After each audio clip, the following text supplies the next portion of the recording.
We can debate all day long about the pros and cons of software and operating systems we use, but one fact that is difficult to deny is that using products from the same provider, especially when they're designed as a suite of products, has its advantages. The main advantage is flattening of that learning curve.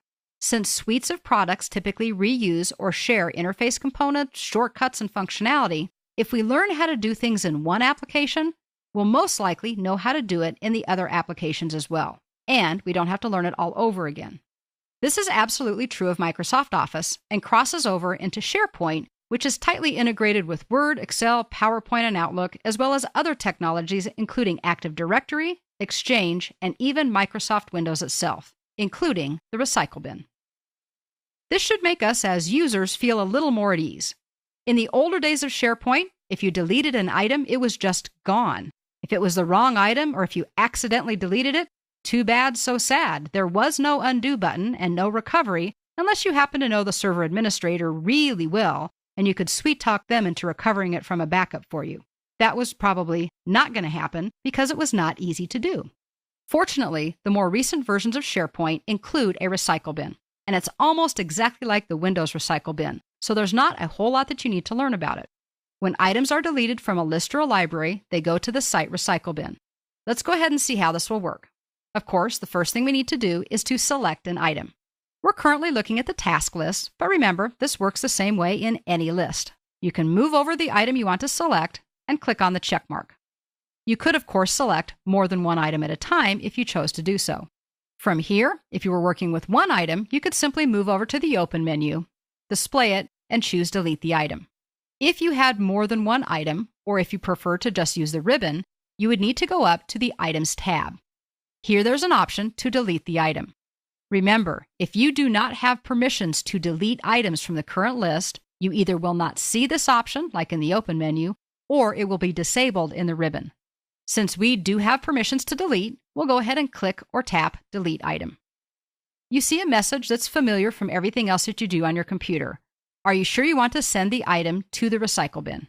And we'll just click or tap OK. That's it. The item goes away, and it's now in the recycle bin. The next big question is, where was the recycle bin? Remember, this is not the Windows recycle bin. This is the SharePoint recycle bin. To find the SharePoint recycle bin, you need to move down to your Quick Launch and choose Site Content. This is the page that shows you all of the lists and libraries that you have access to, so it might be a fairly extensive list. However, if you look very carefully on the upper right-hand corner, after it says Workflow and Settings, there you'll see the recycle bin, and it has a number after it. Ours currently says 1 because we have only deleted one item. If we click on the recycle bin link, it will then open the recycle bin, and this will probably look familiar to any other recycle bin or deleted items folder you've ever seen. Here you have the option to select one or more items by choosing the check mark. Once you've selected what you want, you have the option to permanently delete that selection, in other words, take it out of the recycle bin and permanently get rid of it, or to restore the selection. When you choose to restore, it always goes back to exactly where it came from to begin with, in this case, to the specific list or library. We'll go ahead and click or tap Restore Selection. Say that yes, we are sure we want to go ahead and do that. Give it a couple of seconds to think. Now we can see there are no items in the recycle bin, and if we go back to our task list, we'll see that our item indeed has been restored.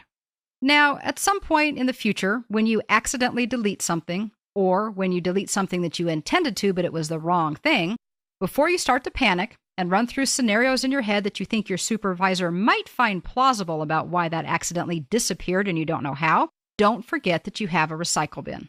It really can take away a lot of the stress and worry of our everyday work with computers. A couple of things I did want to clarify before we finish up, though. The first is that if somebody empties the recycle bin or deletes the items out of the recycle bin, you'll need to ask an administrator if they're willing to help you retrieve them. Once it's gone out of the site recycle bin, only administrators have an option to get it back. Also remember that by default, items only stay in the trash in the SharePoint recycle bin for 30 days. If they sit there that long, on day 31, they will be permanently deleted from SharePoint automatically by the server. This is meant to help us keep house, really. SharePoint keeps things nice and tidy for us so we don't have to worry about it. I don't think it's a problem because if it's not trash, it shouldn't be in the trash. You shouldn't throw it away to begin with. And if it's been in the trash for 30 days, it's probably not really that important because you didn't miss it yet. And that means you probably didn't need it. But just to reiterate and get you to calm down a little bit, what you now know is that SharePoint has its own recycle bin. All deleted items initially go to the recycle bin. Deleted items can be recovered from the recycle bin and put back from where they first came. Items can only stay in the recycle bin for a total of 30 days, though. And after 30 days, items are going to automatically and permanently be deleted on your behalf.